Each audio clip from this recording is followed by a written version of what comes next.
This morning, we are taking a closer look at a decision the Supreme Court made this past week. They ruled that President Donald Trump's executive order to end birthright citizenship violated the 14th Amendment, which guarantees citizenship regardless of the parent's immigration status. Ashley Grams talked with a Minnesotan for whom this is very personal. A decision from the country's highest court to uphold birthright citizenship is welcome news to some in Minnesota. Well, this impacts me directly. Emily Rodriguez says she was born in Shakopee 18 years ago, granting her birthright citizenship. Her parents are originally from Mexico. When they came here, they came from nothing. This court ruling upholds her American citizenship. This is my home. Mexico isn't my home. That's my parents' home. That's where they live, where they grew up, but the U.S. is my home, where I grew up and where I lived.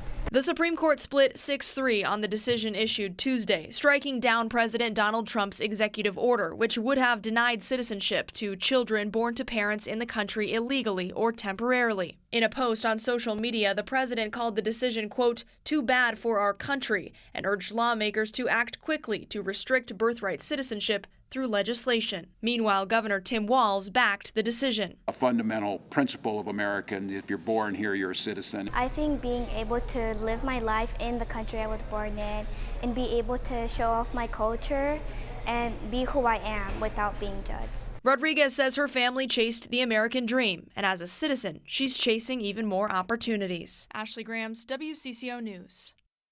And joining us in studio right now, Ana Pottraz Acosta. I know you are a professor of immigration.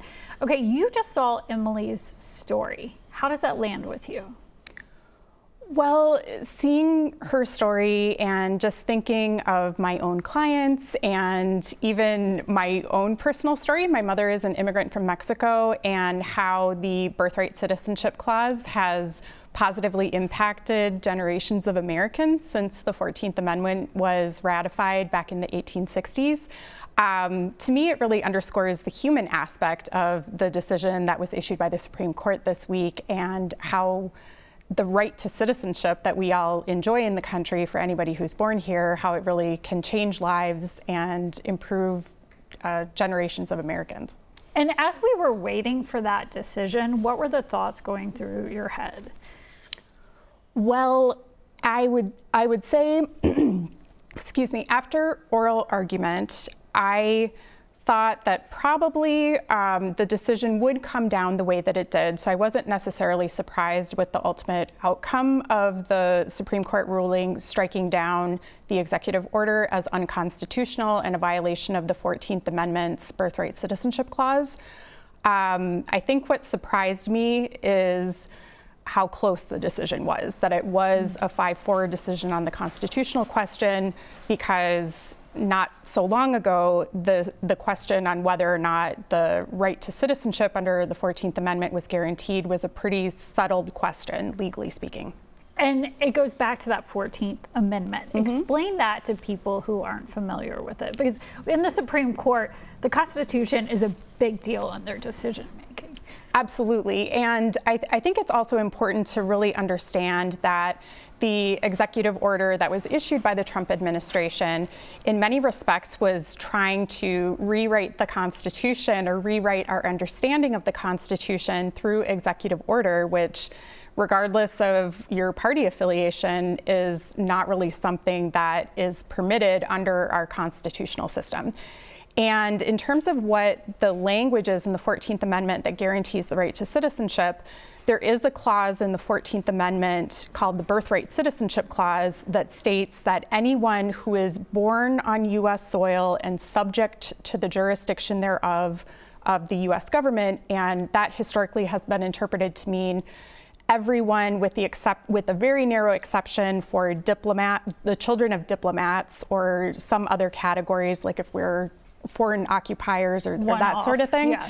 But very narrow exceptions, but broadly speaking, it guarantees the right to citizenship. So I know you have a pulse with a lot of clients. With that ruling, are people feeling relief? Are they still worried?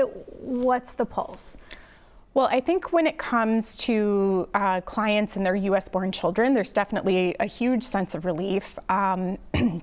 I teach a clinic at Mitchell-Hamlin, and this past year I taught a clinic at the University of Minnesota. And while we were waiting for a decision from the Supreme Court, I did advise a lot of my clients with young U.S. citizen children to apply for a passport for their children to have proof of their children's citizenship. And I think in that respect, it's a relief for clients that they no longer have to worry about their children being recognized as citizens. All the same, in Minnesota, especially in the aftermath of Operation Metro Surge, this is just like one area where they feel a sense of relief, and in other areas they're still feeling very much under attack. So I think some of the comments by the administration just kind of underscore how difficult it is at this time to be an immigrant in the United States. So no one's exactly breathing easy. Not necessarily. Yes, I think in one sense they're breathing easy on this particular subject, but in other respects they still have not completely let their guard down. Well, I know this is a conversation we're going to keep having, so thank you so much for being with us. We appreciate you, Ana. Of course. Thank you for having me. Thank you.